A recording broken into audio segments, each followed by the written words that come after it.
Hello, welcome to another session of Learn with Veer Sagar.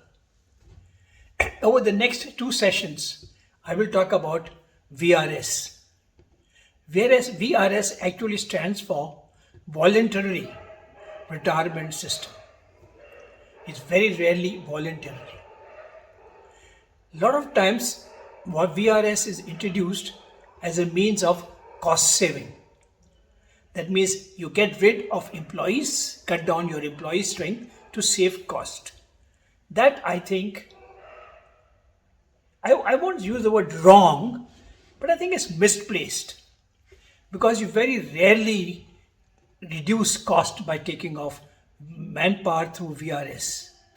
When you actually have a VRS which is voluntary, you will find that the people you don't want to go will leave. And the people you want to go will not leave because of the reason by which you want them to leave, prevent them from getting a job elsewhere. So at the end of the day, what happens? You eliminate a few people, but you pay a lot more for them to go. And by the time you have recovered the cost of this VRS, you have already employed new people or more people to cover up the job that the people that left were doing, because they were the guys who were doing good job. So VRS requires not much more work, and definitely not as a means of cost reduction. As a means of efficiency, yes. To add efficiency and you have to cut down your strength, yes. If you are in a situation where the entire process has changed, the manufacturing or the user, whatever process has changed because of competition, because of environment, because of technology, yes, then people that are made redundant can be asked to go through a very nice method. VRS also, when you ask people to go, is a very traumatic thing.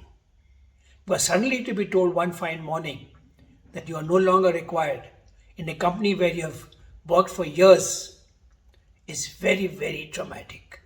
And no amount of money can actually make up for it. So VRS has to be used with a lot of care. In my career, I've actually used it thrice. Twice it was voluntary and once it was not. Today I will cover one which was voluntary, and then in the next session I will cover one which was not. The one which was voluntary was in the factory. In DCM, we had changed the entire method of manufacturing from a system or a process where everything was designed and manufactured in-house.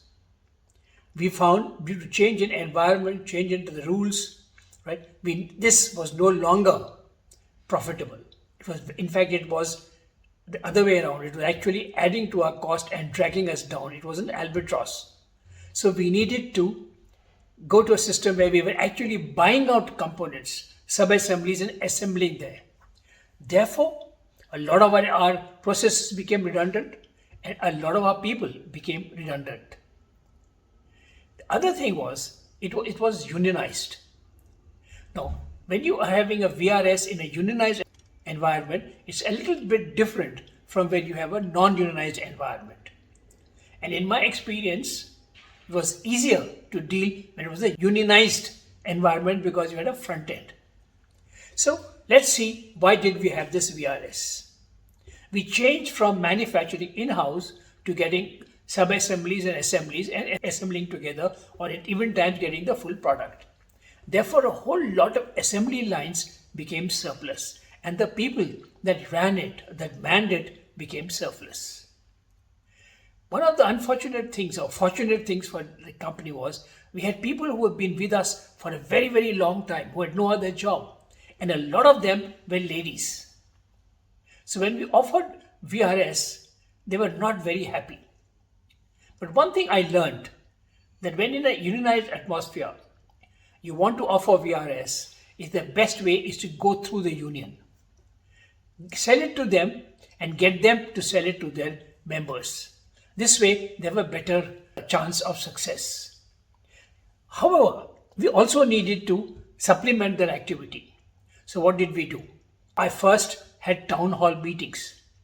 I explained to them the environment in which we were operating and the environment in which we are going to operate, and why we were in the position we are now, and what are we doing to get out of that position. I explained to them, look, this is what it is, and there's nothing personal in this. There are jobs not required because we are doing this. Then next time around, I asked for suggestions. Okay, tell me, what kind of VRS would you like to have? What kind of schemes would you like us to declare? And I told them, look, I know it is traumatic for you. It's very sad for you to go.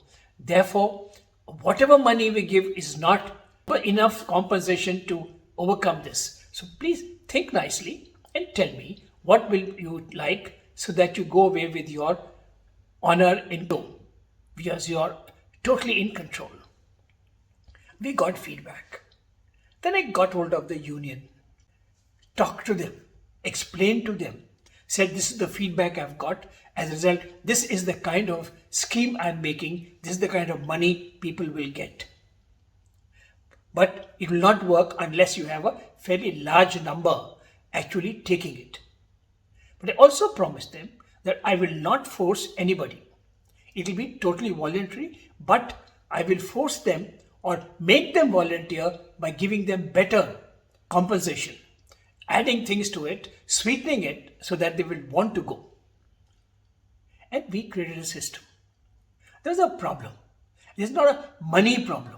There were some ladies who didn't want to take VRS, not because they wanted the job, but because they didn't want to go home. They didn't want to stay at home because then they would do a lot of domestic work, which they didn't like. And I don't want to say more than that. Others didn't want to take because they lost that tag of a wage earner. They wanted to say we are earning for ourselves. Whatever it was, there were a certain small number we didn't want to take. The bulk of them took. And for these we didn't want to take, I actually created a room on the 13th floor of our head office and said, you people will stay here. You have no job. You have no responsibility. The only thing that you have is you will not come out of this room during working hours. You will not loiter around and you will not disturb anybody. If you do, then disciplinary action will be taken.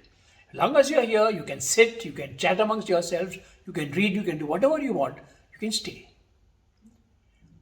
And slowly, yes, they were happy that there was no pressurizing. Their voluntary separation scheme was voluntary. Therefore, there was no reaction. There was no going to the courts. There was no going to anywhere else. The union was on the side. So it went through very smoothly. I think 8 or 10 people didn't take. I don't remember the number. And they were there, and over the next couple of years, they also dropped out. Because they got bored sitting there, somebody found some other job to do, they dropped out. But it was also, because it was voluntary, it was not traumatic. To the extent that people were not crying or shouting or making a lot of noise because they had lost their job.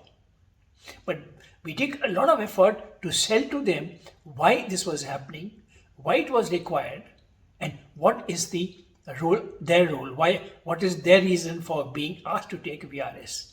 But we emphasized all through that it is voluntary. No one is going to force anybody. If you don't want to take, you don't take, but this is the alternative. You will have a job, but you'll have no work. So a lot of people, left. As a result, this thing was very successful. So to sum up, to have a successful VRS, first, it is necessary to explain to the people why we are having VRS. It's not a cost reduction. We are not asking you to go to save money. We're asking you to go because we don't have the job that you were doing has now become is not relevant anymore. We had to drop that job. And there are not enough jobs for you to be retrained.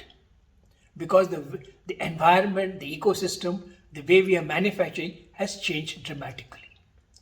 2, you will not be forced. And therefore, you will go with a lot of respect. VRS people left with a lot of respect. And that is the lesson, that if you want to give VRS, make sure you do it with a lot of respect for the people that are going. With that, it's Veer Sagar saying goodbye. But I'll remind you that in the next session, I will talk about a different kind of VRS where the V was not there, the V was silent. Till then, goodbye and see you again.